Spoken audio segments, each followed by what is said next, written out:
വിജയുടെ നെയ്പ്പ് മൂപ്പരെ വിരമിക്കാൻ പോവാ. സിനിമയിലേക്ക് പോകില്ല, അവസരത്തിലേക്ക് പോകും.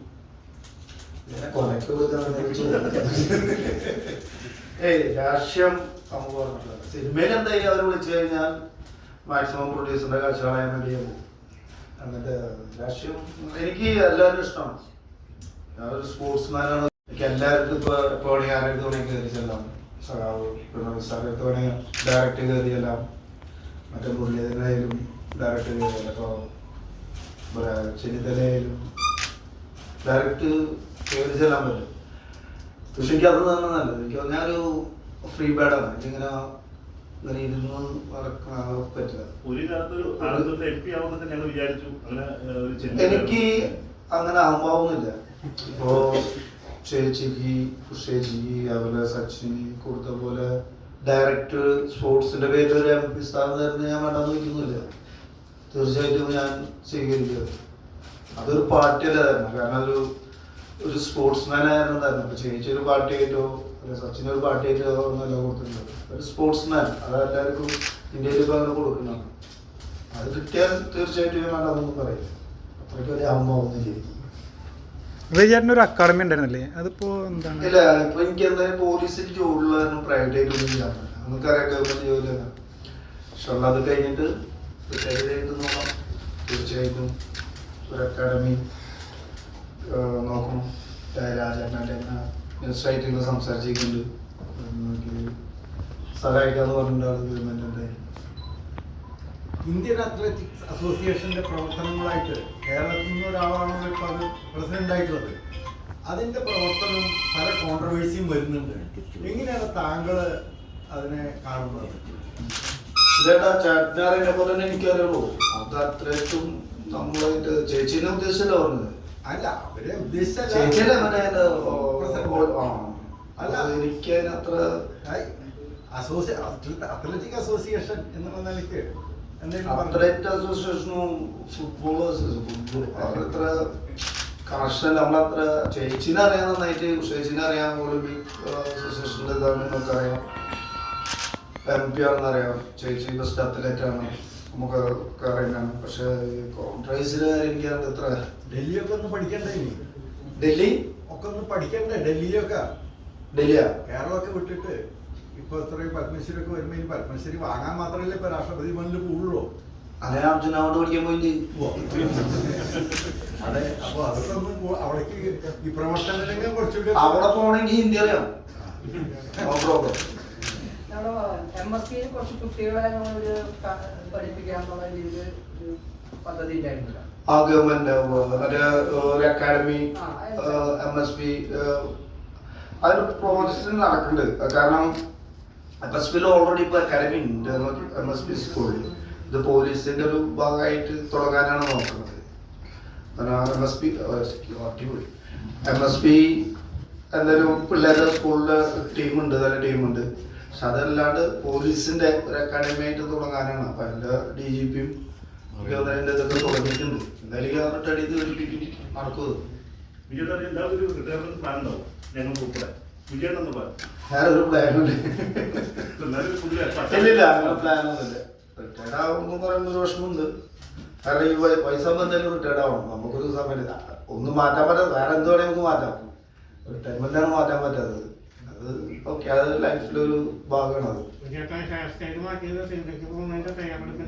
അവളോട് ചോദിച്ചാൽ മതി.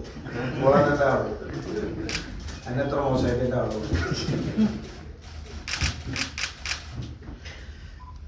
കഴിയില്ലേ? തളിക്കുളത്ത് ചേർക്കര എന്നുള്ള സ്ഥലത്തുള്ള മൈതാനുണ്ട്. അവിടെ വർഷങ്ങളായിട്ട് അവിടുത്തെ യുവാക്കള് വൈകുന്നേരങ്ങളിൽ ഫുട്ബോൾ കളിക്കാറുണ്ട്. ഏകദേശം 1975 മുതലുള്ളതാണ്. അപ്പൊ അവിടുത്തെ വല്ല ക്ലബായിട്ടൊക്കെ ബന്ധപ്പെട്ട് തളിക്കുളം തൃപ്പേർ ആവത്തെ ക്ലബുകളായിട്ട് ഗസ്റ്റ് ആയിട്ടൊക്കെ പങ്കെടുക്കാറുണ്ട്. ഞാൻ പോയിട്ടുണ്ട്. അവിടെ തളിക്കുളം ഭാഗത്ത് വന്നിട്ട് അറിയണതാ. നമ്മുടെ കൂട്ടുകാരൻ്റെ സ്ഥലങ്ങളൊക്കെ ഉണ്ട്. അവിടെ പോയിട്ടുണ്ട്. ഗസ്റ്റായിട്ട് വിളിക്കുമ്പോൾ അവരെ വിളിക്കണ്ട. ഇത്തിരി എക്സ്പെൻസീവ് ആണ്. എന്നാൽ പേര് അവർ വിളിക്കും. എപ്പോഴും നമ്മൾ ഈ ഫുട്ബോളിലൊരു പ്രചാരം ക്രിക്കറ്റോളം കിട്ടുന്നില്ല എന്നുള്ളൊരു പരാതിയുണ്ട്. എങ്ങനെ ക്രിക്കറ്റോളം പ്രചാരം ഫുട്ബോൾ കിട്ടുന്ന അല്ല ബ്രോ, അത് ക്രിക്കറ്റ് ഫുട്ബോൾ വെച്ച് കമ്പയർ ചെയ്യാൻ പറ്റില്ല. ക്രിക്കറ്റ് നമുക്ക് അറിയാം. അല്ല ഫുട്ബോളും അസോസിയേഷനും ക്രിക്കറ്റ് അസോസിയേഷനും കാരണം അറിയാം, നമുക്ക് അവരെ കമ്പയർ ചെയ്യാൻ പറ്റില്ല എന്തായാലും. പക്ഷെ ഇന്ത്യയിൽ ഇപ്പോൾ അത് നമ്മളൊക്കെ കളിക്കുന്ന സമയത്ത് ഇന്ത്യയിൽ ഫുട്ബോൾ ഉണ്ടെന്ന് പുറത്തുള്ളവർക്കൊന്നും അറിയില്ലായിരുന്നില്ല. പക്ഷേ ഈ ISL ഒക്കെ വന്ന കാരണം ഇന്ത്യയിൽ ഫുട്ബോള് ഉണ്ടെന്ന് ലോകം മൊത്തം അറിഞ്ഞു. എന്നാൽ അലനിക്ക അല്ലെങ്കിൽ പിന്നെ റോബർട്ടോ കാർലോസിനൊക്കെ നമ്മള് TV കണ്ട് ആരാധിച്ച്, അല്ലെങ്കിൽ മറ്റേ കളി കാണാൻ പോയിട്ട് ആരാധിച്ച്, മറ്റേ ബ്രസീലിന്റെ വിങ് ബാക്ക് എന്ന് പറഞ്ഞ ആളൊക്കെ നമ്മുടെ അവിടെ വന്ന് കളിക്കുക, നമ്മുടെ പ്ലേയേഴ്സിന്റെ കൂടെ കളിക്കുക, അല്ലെങ്കിൽ പ്ലേയേഴ്സിന്റെ എതിര് കളിക്കുക, കുറെ പഠിക്കാനുള്ളതല്ലേ. അതുകൊണ്ടാണ് പറഞ്ഞത് ഇന്ത്യയിൽ ഫുട്ബോൾ ഉണ്ട് ഇപ്പോൾ കറക്റ്റ് ISL വന്നപ്പോൾ വലിയൊരു അഡ്വാൻറ്റേജ് ആണ് നമ്മുടെ പിള്ളേർക്കായാലും. പഴയമാരല്ലല്ലോ ഇപ്പോൾ ഡെവലപ്പ് ചെയ്ത് നല്ല കാശായി, ഫെയിമുണ്ട്, കാശുണ്ട്, കളികൂടി മതി, അടിപൊളിയാവും. എപ്പോഴും ഇന്ത്യ എപ്പോഴും ഫുട്ബോൾ കളിക്കുന്നുള്ള ചോദ്യം ഇന്നും നമ്മൾ ചോദ്യമായിട്ട് ഇന്ത്യ വേൾഡ് കപ്പ് കളിക്കുന്നതല്ല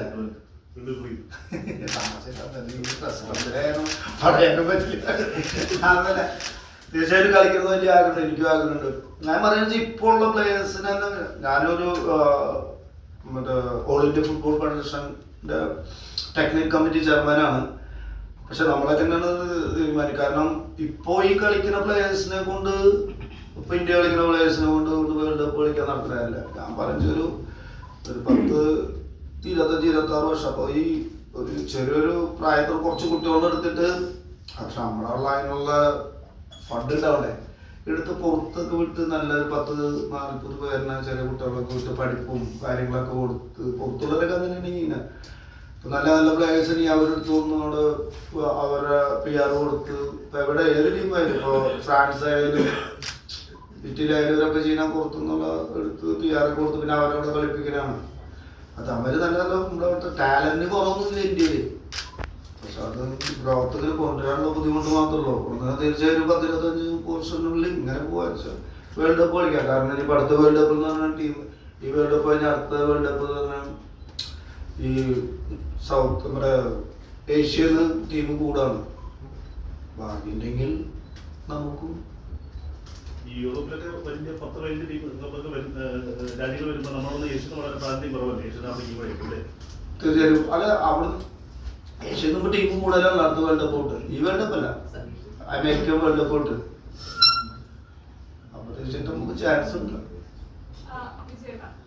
തൃശ്ശൂരിന് വളർന്ന് ഒരു ഇന്റർനാഷണൽ ഫുട്ബോളിലേക്ക് എത്തി. അപ്പൊ ആ ഒരു ജേർണിയില് എന്താണ് കോൺഫിഡൻസ്, കളിക്കാൻ പറ്റും എന്ന് തോന്നിയില്ല? ആ ഒരു കോൺഫിഡൻസ് ഫാക്ടർ എന്താണ്?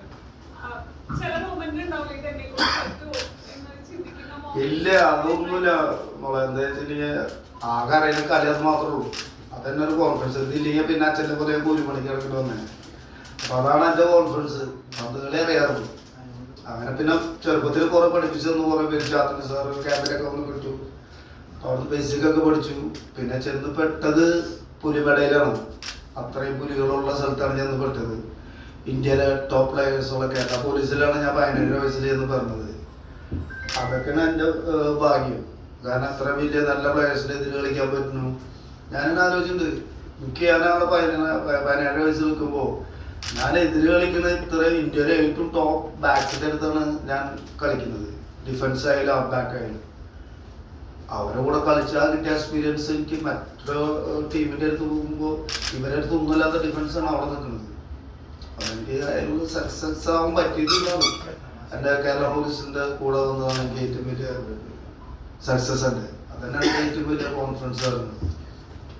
പണ്ടത്തെ ഒരു ഭരണാധികാരി ആനാരായിക്കോട്ടെ അല്ലെങ്കിൽ കരുണാകരനായിക്കോട്ടെ, ഇവർക്കൊക്കെ ഒരു കളിയോടൊക്കെ താല്പര്യം ഉണ്ടായിരുന്നു. ഈ കളിയെ പ്രോത്സാഹിപ്പിക്കാനുള്ള വലിയ നിലപാട് എടുത്തിരുന്നു.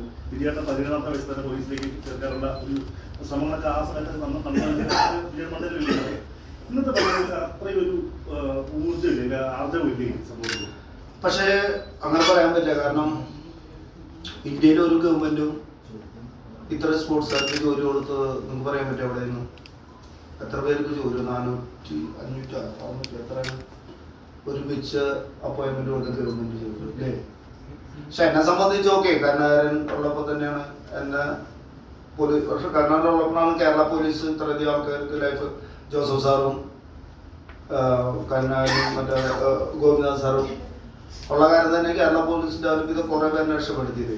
പക്ഷേ ഇപ്പോ ഈ ഗവൺമെന്റ് ഇപ്പൊ അടുത്തല്ല 2-3 കൊല്ലം മുന്നേ എത്ര 400-500 ചില പേർക്ക് ഗവൺമെന്റ് ജോലി അപ്പോയിന്റ്മെന്റോട്. ഞാനൊരു ഉദാഹരണം പറയാം. എൻ്റെ ഒരു പെങ്ങളമ്മണ്ട്. അവൻ ഇന്ത്യൻ യൂണിവേഴ്സിറ്റി തേടാ വന്നത് മെഡൽ കിട്ടിയത്. പക്ഷെ ഭയങ്കര വാല്യൂ ആണെന്ന് എപ്പോഴാണ് എനിക്ക് മനസ്സിലായത്. പക്ഷെ അവനൊരു ഗവൺമെന്റ് ജോലി, ഒരു ലൈഫ് രക്ഷപ്പെടാണ്, ആൾക്ക് ഒരു ജോലി കിട്ടി. വലിയൊരു കാര്യമല്ല അത്. അവൻ എത്ര 40-40 ചില ജോലി മാത്രമായി മാറുന്നുണ്ടല്ലേ കളികളുടെ ഒരു. അല്ല, ഇപ്പോഴത്തെ ആൾക്കാർക്ക് ജോലിയാണ് മെയിൻ. പക്ഷെ ഫുട്ബോൾ ഇപ്പൊ സംബന്ധിച്ച് പ്രൊഫഷണലായിരുന്നു ഇപ്പൊ അവർക്ക് ജോലിക്ക് അത്ര ഇത് നോക്കില്ല. കാരണം ISL കളിക്കണം. മെയിനായിട്ട് ഇപ്പൊ ജോലി ആയാലും എന്തായാലും പൈസക്കല്ലേ, നല്ല പൈസ ISL കിട്ടുന്നുണ്ട്. അപ്പൊ അത് തീർച്ചയായിട്ടും ഫുട്ബോളേഴ്സിന് അല്ലാത്തവരുടെ കാര്യം ഒന്ന് ആലോചിക്കേ. ഫുട്ബോൾ അല്ലാത്തവര് ഇപ്പൊ ഈ തുഴയാൻ പോണോ വരുന്നത് പറയാ കയക്കാം. ആ പോണ് അവരുടെ പ്രൊഫഷണൽ ഇതൊന്നും ഇല്ലല്ലോ, അവർക്ക് ജോലി കിട്ടുന്നു. അത് വലിയ കാര്യമല്ലേ. ഇപ്പൊ കബഡി ആയിട്ട് പറയാം, പ്രൊഫഷണൽ ഉണ്ട്. ഇപ്പൊ ബാസ്കറ്റ് ബോളും പറയാം, വോളിബോൾ ആയാലും പറയാം. അത്രയ്ക്ക് പ്രൊഫഷണൽ ഇതായിട്ടൊന്നും ഇല്ലെങ്കിൽ ഇന്ത്യൻ ടീമിലൊക്കെ പോവാം.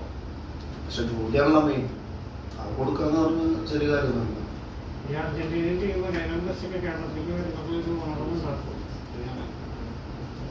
ആരാധകർക്കുള്ളത് അത് വലിയൊരു കാര്യമല്ല. കാരണം മെസ്സിനെ കാണാൻ അർജന്റീന ടീം വരെ നമ്മളെ പോലുള്ള നല്ല കുറവായിരിക്കും അവരുടെ കളി കാണാന്ന് പറയുന്നത്. ശ്രീമതി അടുത്തെത്തിയിട്ട് തന്നെ ചോദിക്കട്ടെ, താങ്കൾക്കുള്ള ഈ വിജയം, ഓരോരോ സ്ഥാനങ്ങൾ കിട്ടുന്നു, ഫുട്ബോൾ ലോകത്ത് താങ്കൾ അറിയപ്പെട്ടു. ഇപ്പോൾ പത്മശ്രീ കേരളത്തിന് കിട്ടിയ ഒരേ പത്മശ്രീ കിട്ടിയിട്ടുള്ള താങ്കളാണ്. അപ്പോൾ ജനങ്ങൾ ആദരിക്കാൻ തുടങ്ങി. ശ്രീമതിയുടെ പങ്ക് എന്താണ്? ഇതെന്റെ ഗ്രേറ്റ് ആണ്. എല്ലാവരും പറയും കല്യാണം കഴിഞ്ഞ് കഴിഞ്ഞിട്ടുണ്ടെങ്കിൽ ഞാൻ നേരത്തെ കല്യാണം കഴിച്ചതാണ്. 25 വയസ്സിലുള്ള 18 വയസ്സിൽ കല്യാണം കഴിച്ചതാണ്. അപ്പം എല്ലാവരും പറയും പന്തകളി സ്പോർട്സ് ആയാലും കല്യാണം കഴിഞ്ഞാൽ തീർന്നു. പക്ഷെ ആ കല്യാണം കഴിച്ചപ്പോഴാണ് ഏറ്റവും അധികം സക്സസ് ആയത്. ഈ അർജുന അവാർഡ് കിട്ടിയതും ഇന്ത്യയിലെ 3 കൊല്ലം ബെസ്റ്റ് പ്ലെയർ കിട്ടിയതൊക്കെ നന്നായി കളിക്കാൻ പറ്റിയതും കല്യാണം കഴിഞ്ഞിട്ടാണ്. അത് ഒരാളുടെ വിജയത്തിന് മുന്നിൽ ഒരു പെണ്ണുണ്ടെന്ന് പറഞ്ഞാൽ കറക്റ്റാണ്. അത് എനിക്ക് 2 പേരുണ്ടാവും. 2 പെണ്ണുങ്ങളെ കല്യാണം കഴിച്ചില്ല. ഒന്ന് അമ്മയും ഒന്ന് 2 പെണ്ണുങ്ങളെ അമ്മ കട്ടക്കി. അതാണ് നമ്മുടെ ഏറ്റവും വലിയ കോൺഫിഡൻസ്. നമ്മുടെ കൂടെ നിന്ന് കഴിഞ്ഞാൽ നമുക്ക് ഏറ്റവും കോൺഫിഡൻസ് ആണ്. ഇവരൊക്കെ ഉണ്ട്, എന്ത് തെറ്റ് വന്നാലും ഇത് വന്നാലും ക്ഷമിക്കാനും പൊറുക്കാനുള്ള ഇതുണ്ട്. നമ്മൾ കെയർ ചെയ്യാൻ പറ്റുന്നവരൊക്കെ നമുക്ക് ഭയങ്കര സന്തോഷം. കളിയിലും കൂടുതൽ കോൺസെൻട്രേഷൻ ചെയ്യാൻ പറ്റും. അങ്ങനെ വീട്ടിലലമ്പാച്ച് നിങ്ങൾക്ക് ചെയ്യാം. പെണ്ണൊക്കെ അടിപൊളി വന്ന് നിങ്ങൾക്ക് ഇവിടെ നിന്നൊരു ജോലി ചെയ്യാം. ഇതില്ല വീട്ടിലലമ്പുണ്ടാക്കി വന്നാൽ ഉണ്ടാവും. ഉണ്ടാക്കിണ്ടെന്ന് അറിയാം. നമുക്ക് കളിക്കാനുള്ള സന്തോഷം ഉണ്ടാവുക അല്ലേ, ഏതൊരു ജോലിക്കല്ലേ. അതാണ് ഏറ്റവും വലിയ വിജയം. ഇനി പത്മശ്രീ സാധനം കിട്ടിയത് കൊല്ലം കുറേ പിന്നാലെ നടന്നുകൊണ്ടാണ്. ഉള്ള കാര്യം പറയാലോ, കുറെ കൊല്ലേ ഇല്ലേ. അതൊരു ഓൾ ഇന്ത്യ ഫുട്ബോൾ ഫെഡറേഷനിലെ ശാന്ത മാഡം ഉണ്ട്, മലയാളിയാണ്.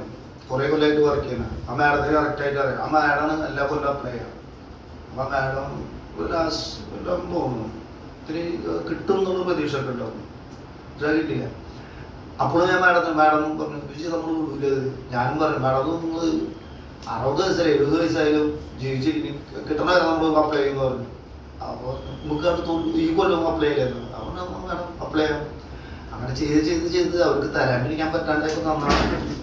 ഈ അർജുന അവാർഡ് അങ്ങനെ തന്നെ ആവുന്നു അല്ല, നിങ്ങൾക്കൊക്കെ അറിയുന്നില്ല. അർജുന അവാർഡ് ഭയങ്കര ലേറ്റാണ് കിട്ടിയത്.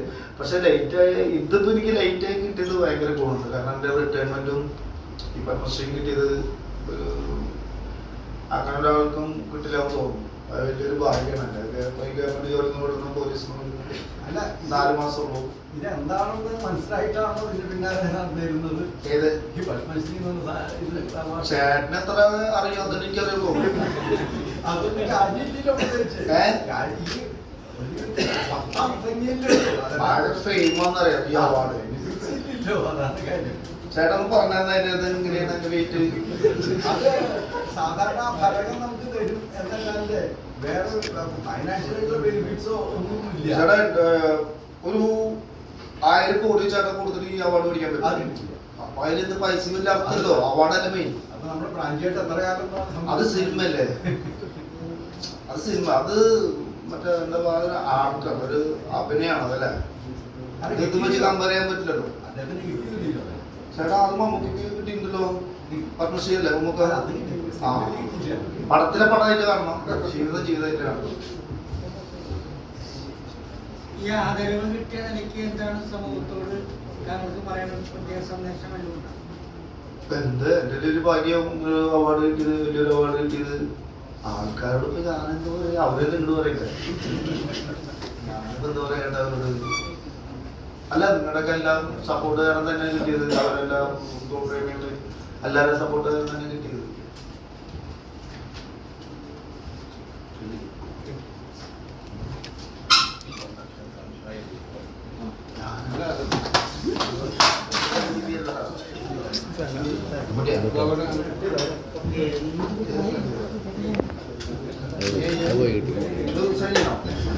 അതെ